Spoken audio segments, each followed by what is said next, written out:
Okay, we are live. If you're watching this, say hello.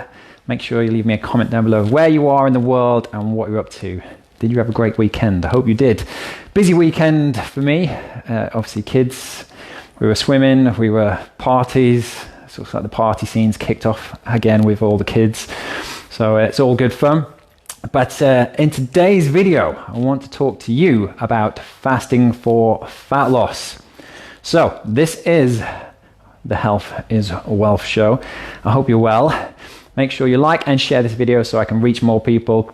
And as I say hello. Make sure you make a comment down below. If you've got any questions on intermittent fasting, pop them down in the comments below and I'll make sure I answer them when I see them pop up on the screen.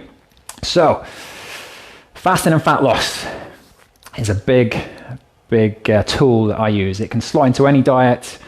It's great for reducing your calories, so you don't have to calorie count or anything like that.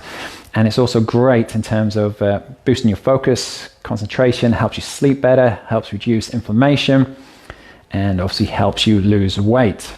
And a big part of that is the hormonal switch that comes with it. So there used to be the case of many years ago that if you fasted, if you skipped breakfast, because skipping breakfast is a term of fasting.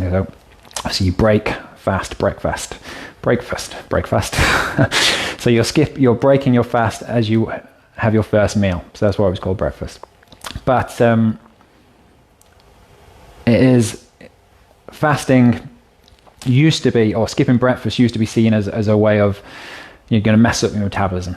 Shouldn't do that. Starvation mode will kick in and your metabolism will tank and you'll not be able to lose any weight. So never skip breakfast. Never.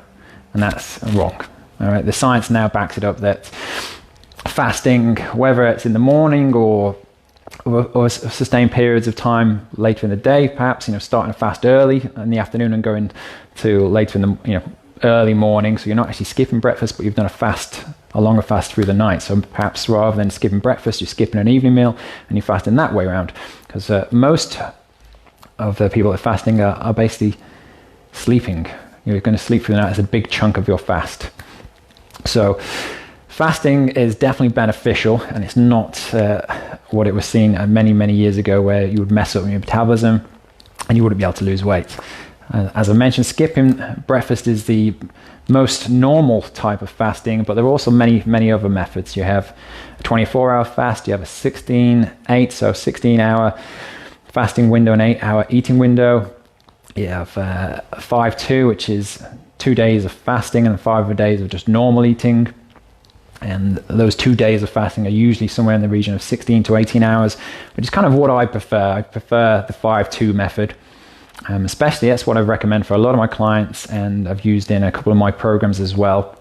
I have a 5-day cycle on my Lean in 19, and 2 of the days in that 5-day cycle are fasting days of somewhere between 16 and 18 hours.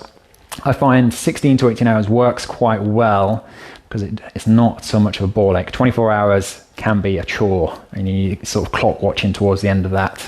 Whereas 16 to 18 hours, that sort of golden time, if you like, you can definitely get some great benefits from that duration of fast, and it doesn't become a chore so that you never do it.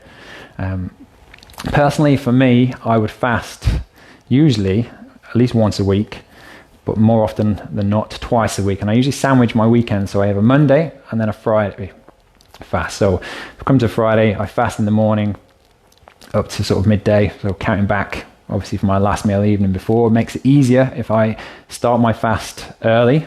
So if I start my fast, say 6-7 o'clock, it makes it much easier to then come into the next day. Common mistake is people leave it too late. They don't finish eating till 8, 9, 10 in the evening, and then it's a longer fast, or it feels like a longer fast to get through it into the afternoon. So Monday, Friday works quite well for me. Sandwich the weekend, which means you can relax your diet on the weekend that little bit more. Especially if you have a tendency to go off on a tangent and eat too many things that you know shouldn't be. Something else to look out for is whether women should fast for a sustained amount of periods, so longer periods. So I think there's a lot of, a few more studies that are popping up now that women should do shorter fasts, as that can be better for their stress hormones, so cortisol. So somewhere in the region of 14 to 16 hours might be better for women. If you can go longer through that, then that's absolutely fine. But something like mini fast, so not necessarily doing the 24-hour fast, the 16-8 or the 5-2 or anything like that, but actually just starting like a more of a mini fast, so like a 12-hour fast, because we've definitely got out of the habit of doing this as a society, where you finish your dinner and then you just don't eat until breakfast the next day, and that's a good mini fast. That's like a 12-hour fast. So setting yourself a cut-off point, so whether it's 6 o'clock, 7 o'clock in the evening, and then after that you don't eat until the next day, okay? And that's going to help you out. That's not going to those lengths of doing 16-8 or 18-hour fasting periods, where it gets a little bit hard and you might get hangry and things like that. Whereas a 12-hour fast daily is pretty simple, especially as you're asleep for most of it anyway. And what that also does is cut out the snacking, make sure you drink more water, and it's a much more beneficial way of going about it. And taking it to even further degrees of mini fasts, making sure you're not snacking through the day, so you're actually fasting in between your meals. That can definitely help you lose weight as well. So cutting out the snacking, so mini fasts, making sure you're not snacking through the night, sitting down in front of the box, watching the telly, snacking away mindlessly when you don't really need it. You've already had your dinner and you shouldn't need any more snacks really through the night. So different ways of fasting. Is it beneficial? Massively. And it can help maintain your weight, help you lose weight. And it's a good way to reduce the calories without actually having to count any calories. On previous programs of mine, I've recommended somewhere in the region of 500 to 1,000 calories post-fast. And that's not something that is rigid. You don't have to count. So I rarely recommend that people actually count. It's more of a ballpark. So making sure that you're not trying to eat all your calories after that, which most people never do. And there are many bodybuilders out there who fast for the hormonal benefits, where you're reducing insulin and you're trying to boost growth hormone, which is great for fat loss and building muscle. And they will eat all of their calories in the feeding window. So they're still fasting, not for weight loss, but to try and get that hormonal boost. So that's another aspect of it. And then, as I said, it's increased concentration, focus, reducing inflammation, helps your digestive system out, means it can go into repair mode, so that the food that you are eating is better digested. You're going to get more nutrients out of that food and give you more energy, and so on and so forth.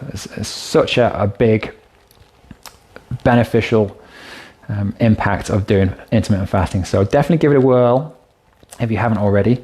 For people that perhaps shouldn't do fasting, if you've got diabetes, any medical conditions really, it's a case of going to see the doctor, making sure that this is something that they would recommend in your condition. And if you've got any eating disorders, previous eating disorders, fasting is perhaps not the best tool for you either. But otherwise, give it a go. As fasting is definitely a way that you can lose weight. You can apply it to any diet, so whether you're doing a keto, paleo, even Weight Watchers, things like that, you can still add intermittent fasting, whether it's once a week, twice a week, once a month for health maintenance. You can just plug it in. It works very, very simple, and you can definitely see benefits from it. So I'm going to leave it at that. If you've liked this video, make sure you hit the like and the share button, and I will see you next time. All right, bye for now.